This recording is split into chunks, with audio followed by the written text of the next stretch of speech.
En tant que représentant résident au Sénégal, selon vous, notre pays est-il un bon élève du FMI? Le Sénégal, là, il y a eu, comme vous le savez, des progrès qui ont été réalisés.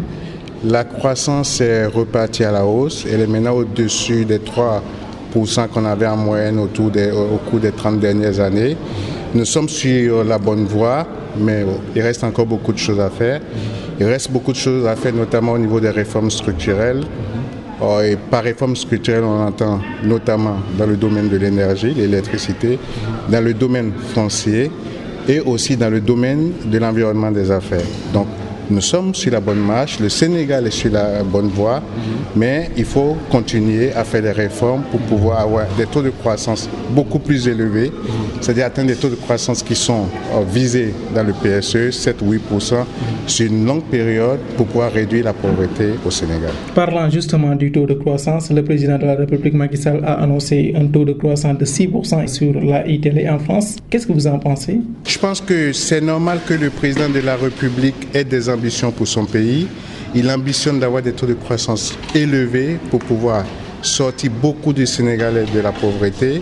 Et nous sommes là à ses côtés pour travailler avec lui, pour atteindre des taux de croissance élevés pendant une bonne période, taux de croissance qui permettrait effectivement de réduire la pauvreté. Est-ce réalisable?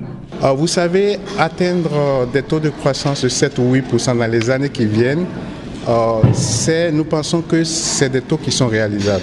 Et de par le monde, il y a beaucoup de pays, que ce soit en Afrique ou dans le monde, qui ont réussi à avoir des taux de croissance aussi élevés. Alors pourquoi pas le Sénégal? Le potentiel est là. Les qualités, on connaît la qualité des ressources humaines au Sénégal. Et donc, on sait aussi la détermination des autorités à mettre en œuvre le programme Sénégal émergent, y compris avec l'aide des bailleurs de fonds. Et donc, si les réformes sont avancées et si le programme du Sénégal émergent se met en place, il n'y a pas de raison que les taux de croissance de 7 à 8% envisagés dans le moyen terme ne puissent pas être atteints. Vous avez dit, si le PSE se met en place, on a suivi beaucoup d'économistes dire qu'ils n'ont pas encore rien vu.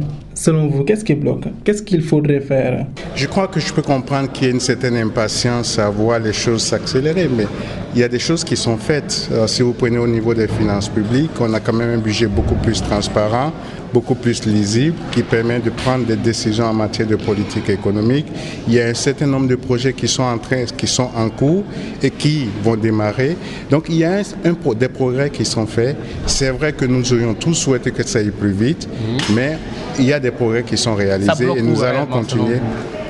Mais ça bloque dans le sens où, par exemple, dans un secteur comme l'énergie, ça prend du temps pour mettre en place de nouvelles unités. Et donc, ces nouvelles unités sont en train d'être mises en place. Ça va prendre 1 an, 2 ans pour pouvoir augmenter la production d'électricité et à terme baisser le tarif de l'électricité. Mais une fois de plus, il y a un programme avec le Fonds monétaire international qui a commencé depuis le 1er janvier 2015.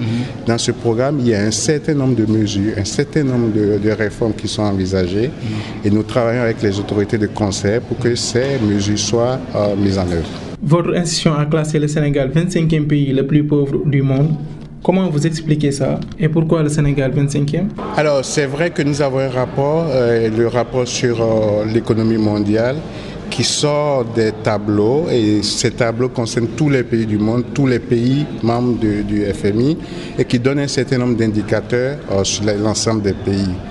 Alors, comme je dis, c'est un ensemble d'indicateurs. Il faut prendre l'ensemble de ces indicateurs ensemble pour pouvoir analyser les développements dans un pays. Alors, si nous prenons le Sénégal, on voit bien qu'il y a une inflation qui reste faible.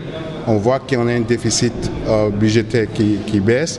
On voit qu'on a un PIB en termes réels qui augmente pratiquement de 4,85% et qu'on envisage va augmenter de 5 à 5,5% en 2015.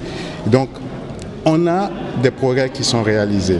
Maintenant, dites-vous que dans les indicateurs, comme je disais, il y a plusieurs indicateurs pour comparer les États. Et un des indicateurs les plus pertinents pour comparer les États, c'est ce qu'on appelle l'indicateur sur la base de la parité du pouvoir d'achat. Et si nous prenons cet indicateur, qui est aussi dans le document dont vous parlez, on voit que le Sénégal a une croissance du PIB par tête de 3% et reste à la même position qu'elle était l'année dernière.